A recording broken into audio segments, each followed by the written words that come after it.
You're listening to Good Morning Marlow on MarlowFM 97.5. Dan Wynes is a very, very top personal trainer.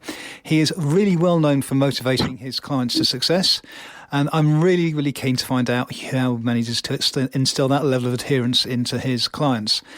As well as doing that personal training, as well as getting his clients up to speed in terms of their motivation and their mindset, he also found time to make himself into a championship-winning fitness model. He's been on TV shows on both sides of the Atlantic. He's a top player of American football based here in the UK. And in addition to that, Dan's also taken a couple of years out to help people in India get a whole lot fitter by moving to India for a couple of years. And he's done all that by the age of 27. Amazing. Good morning, Dan. Wow, what an introduction. Thank you so much for having me on. It's a privilege to be on the show. Well, it's wonderful that you've been on here. As I said, that introduction I went through, they're only the things that I know about you. There may be more to you that we can gather in the next half hour or so, but those are the things I know about you. But I guess the first thing that we should start is how you actually got into this, because you haven't always been a personal trainer in your life, have you? I mean, you came to personal training a bit later on in your life than some? Yeah, so I think for me, my journey started off with, I could have started personal training at the age of, 17, 18. But for me, I got into it really around about the age of 19, 20.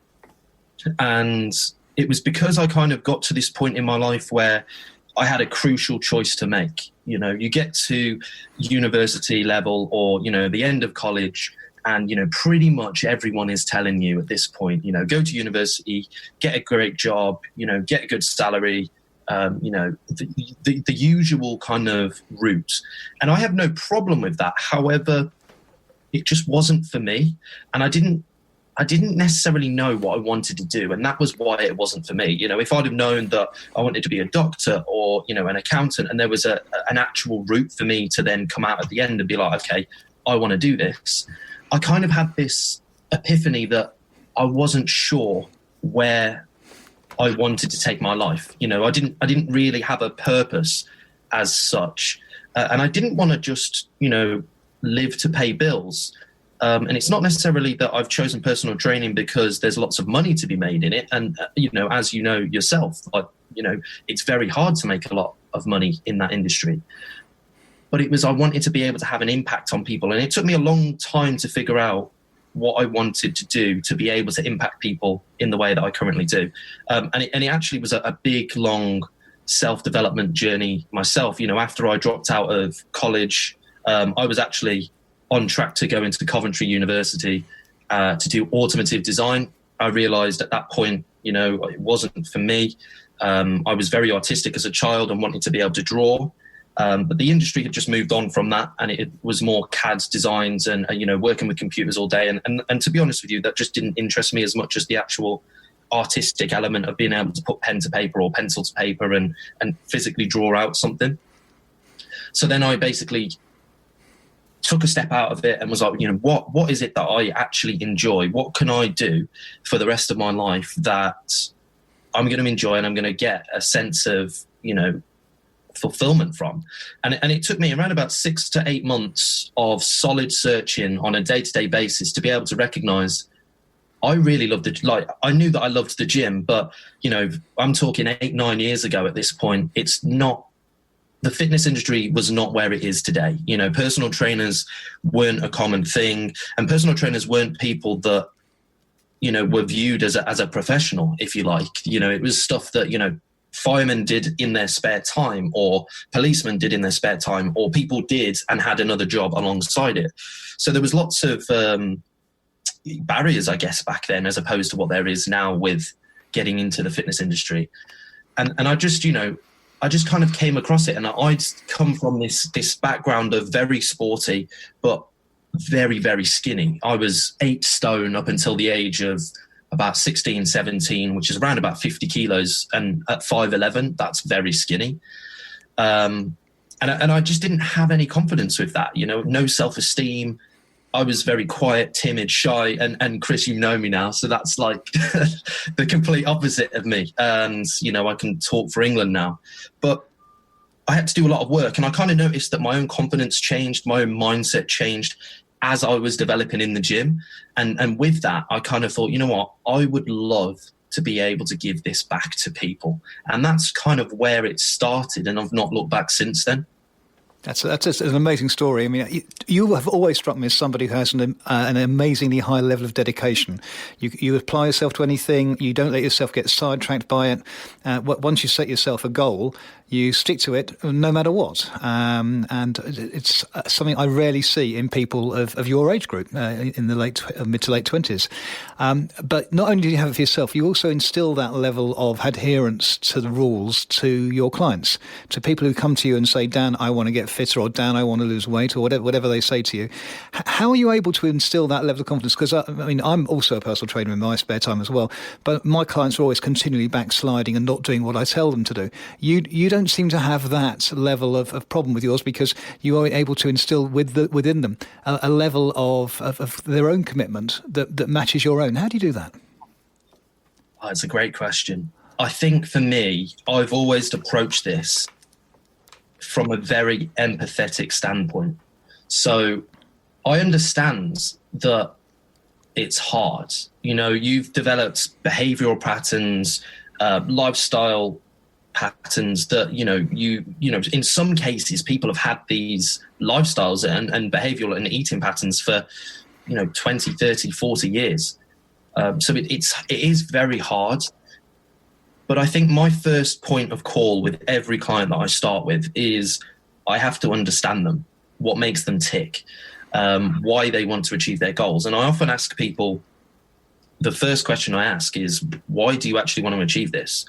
And it's not, I'm not looking for a superficial surface answer of, I want to lose weight or I want to build muscle, just because. Like, there needs to be, for me, I try and get them to ground their reasoning in an emotional way. So, for example, for me, if we use my why, I wanted to be able to build muscle because I had crippling self-esteem and I didn't like my photo being taken. I didn't like my own image in the mirror, and I wanted to be confident. I wanted to love myself, and I wanted to, not look at myself and think, oh God, So I think when I use that, and people often haven't been asked that question, they often don't know why. They know that they want to lose weight, and often the answer they'll give you is to be healthier.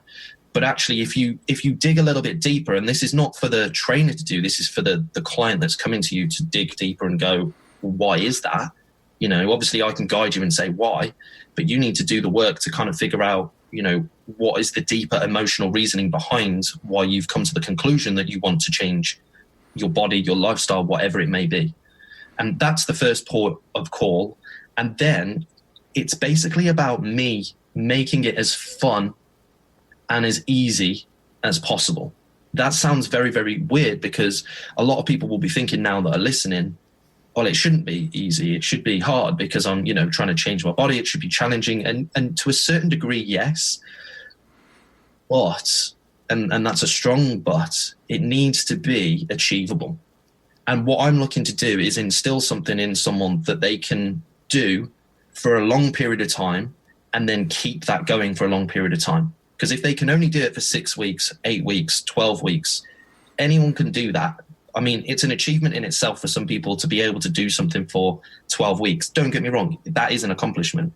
But if you then revert back to the lifestyle and behaviors that you were doing before then, you're going to lose the results that you got with me. And that doesn't, as a coach, a trainer, that doesn't interest me. I want to change your life for good, for your life, not just for the time that you're with me. Right, I can see why that would work for you as well. A word that I know that comes up a lot when you talk to clients is accountable or accountability. In other words, you consider clients to be accountable to you in some way. Let's explore that more. How can a client be accountable to you?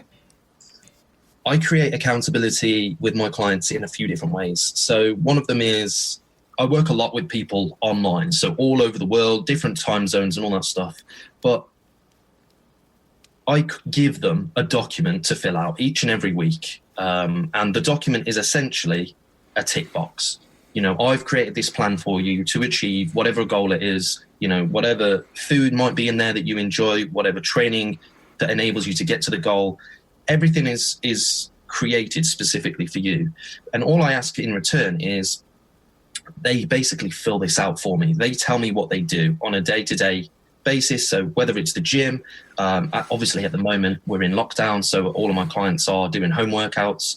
If they're fortunate enough to have home gyms, they're still filling out their gym like logbook. They have a food diary. They have like steps that they need to adhere to. And all of this is tailored. It might sound like a lot to people listening, but it's tailored to be achievable for that individual. So if you're an office worker, I'm never going to say, right, you need to be doing 20,000 steps a day, because that's just completely unrealistic.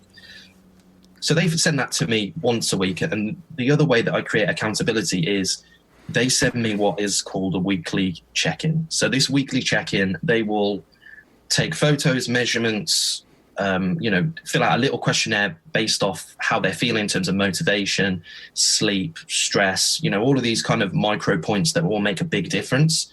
And then I create this video and give them a feedback on what's gone well, what potentially they can improve upon, and then what we're going to look at for the next week.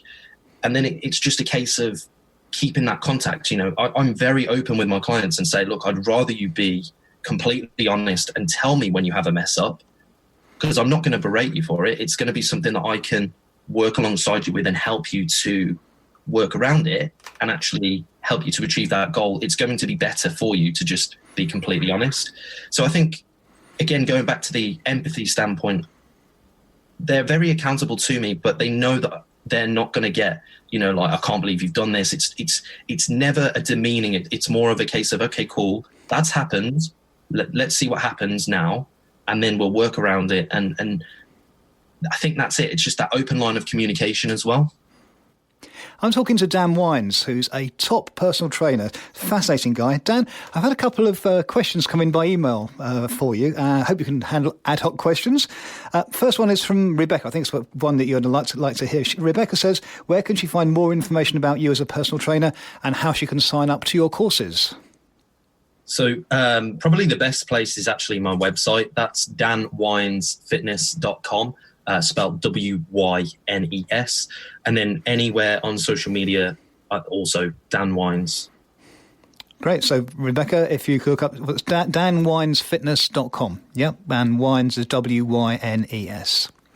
And second question that came in was from Pete, and Pete says he's in Windsor, and he's got a fascinating question, actually. He asks, have you ever considered to do non-fitness training, in other words, coaching or motivational speaking coaching?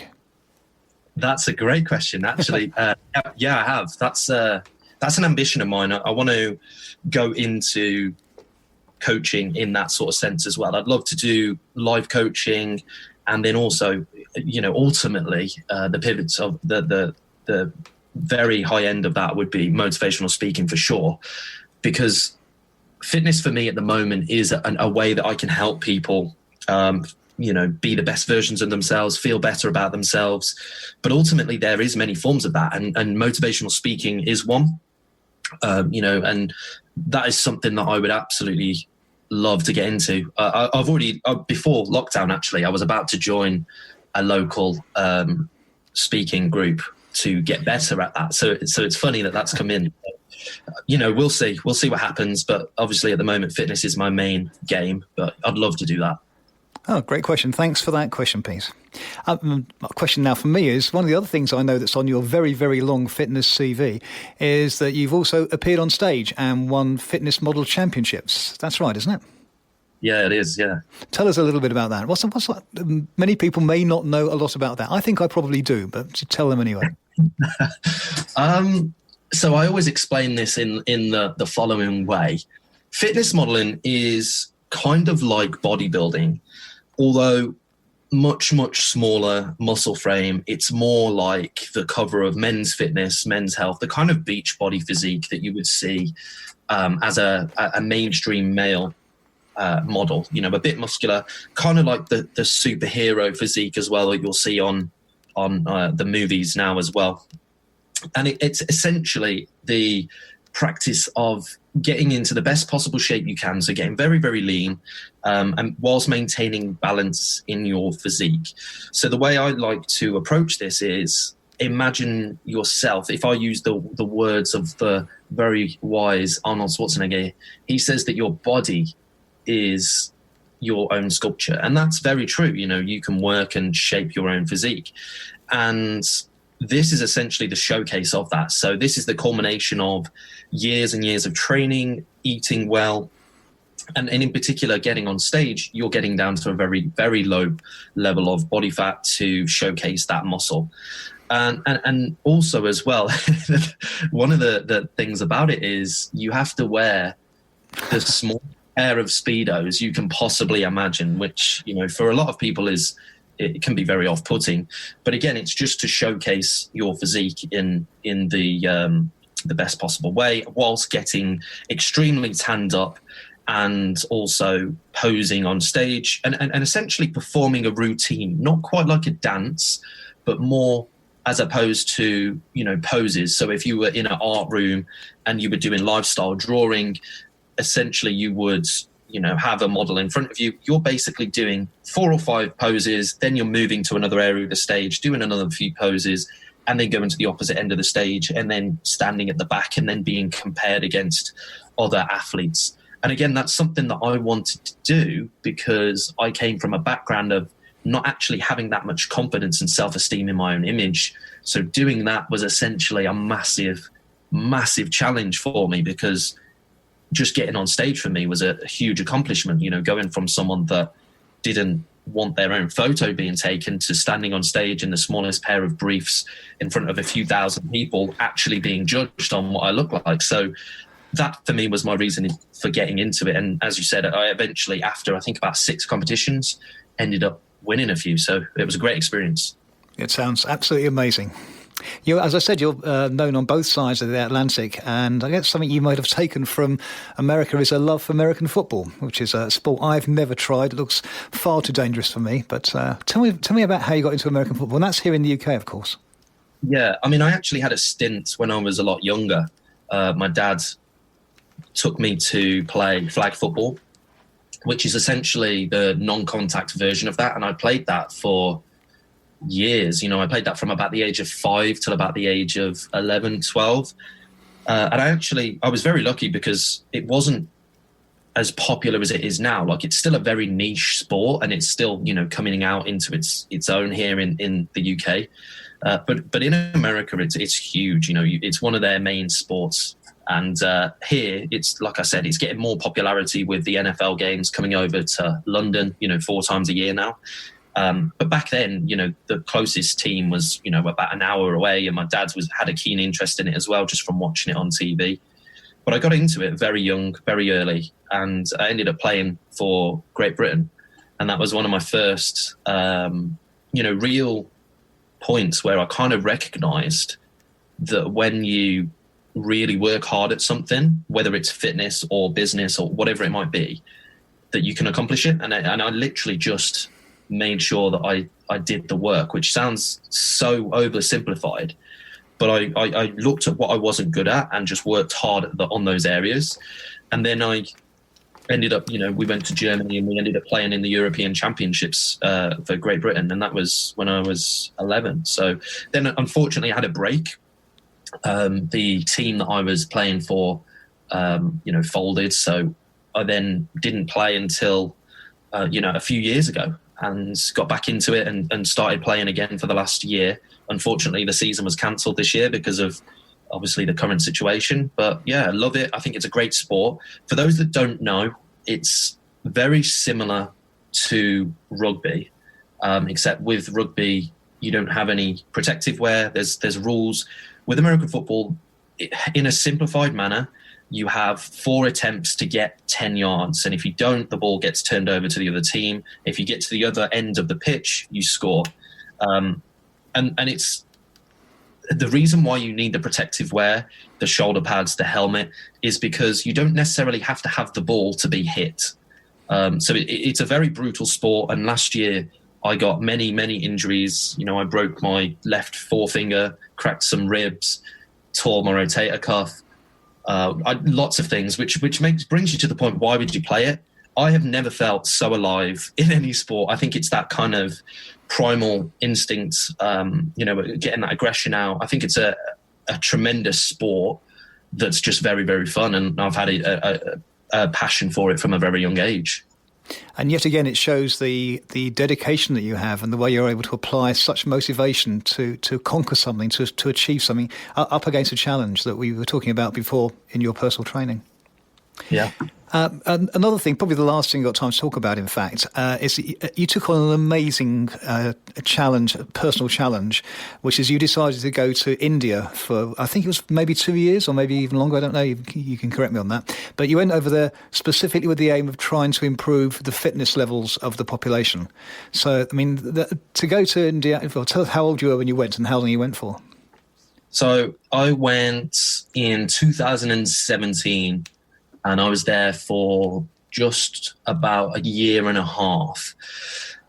And I went out there really because India has a phenomenal amount of passion for fitness. And that kind of surprised me, actually. The opportunity was presented to me early 2017. And I thought, you know what, I very much want to live a life where I take every opportunity with both hands, or as many opportunities as I can with both hands, and I don't want to live with regret. So I kind of said, yeah, I'd love to do it. And it was the best experience of my life.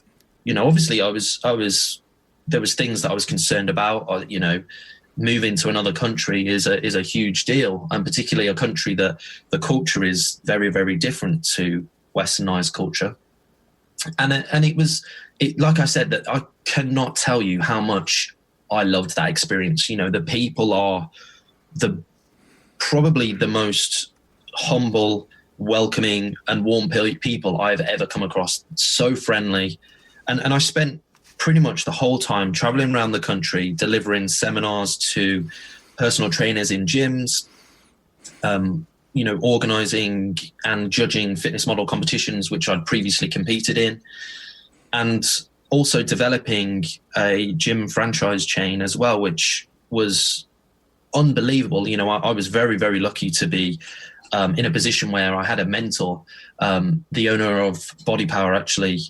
You know, he helped me massively in terms of, he was there at every beck and call. If I had a question about something, he would very much, be there and help me develop into the person I am today, where we were developing a franchise chain out there of gyms, supplement stores and cafes.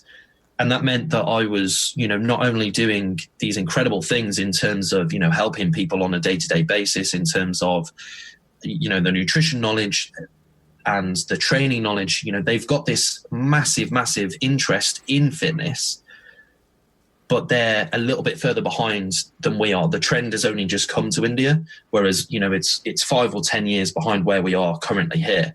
So incredible, but the myths that they're kind of experiencing, in terms of their knowledge are, what we've dealt with for the last 5 or 10 years and kind of moved past. So very, very passionate individuals. And, like I said, I learned so much out there about myself, about, how to be more grateful for what I have here in this country, because obviously the divide of wealth and poverty in India is very, very different. And it just really opened my eyes to, who I am and who we are as a people, which I thought was, invaluable. So that would be the one thing that I say to anyone and do say to anyone: if you do have the opportunity to go to a different country for a long period of time and work and live there, as opposed to just holidaying there or vacationing there, definitely do that. It's the most rewarding experience that you can possibly have. It sounds like you took on a very great challenge, and as you always do, you addressed it head on. You dedicated yourself to being a success at it, and it went really well for you. Yeah, it really did. Just do it. If you have that opportunity, that's the one thing that I would say. Just do it. Doesn't matter what you're worried about. That will sort itself out. You'll learn what you need to survive. But just go and do it. Don't regret it. Don't have that opportunity and then go, you know what, I can't do that. I'm nervous or whatever. Just face it head on and just lean into it. Lean into that discomfort and grow. That's my thought process on that. That's great, Dan. Dan, finally, one more time, can you give details of your contacts, your website, so people can come up and get in touch with you? Sure. My website is www.danwynesfitness.com. That's spelled W-Y-N-E-S. And you can find me on all forms of social media, Instagram, Facebook, Twitter, YouTube, with the username Dan Wynes. Again, that's spelled W-Y-N-E-S. You're listening to Good Morning Marlow with Chris Zaremba, here on Marlow FM.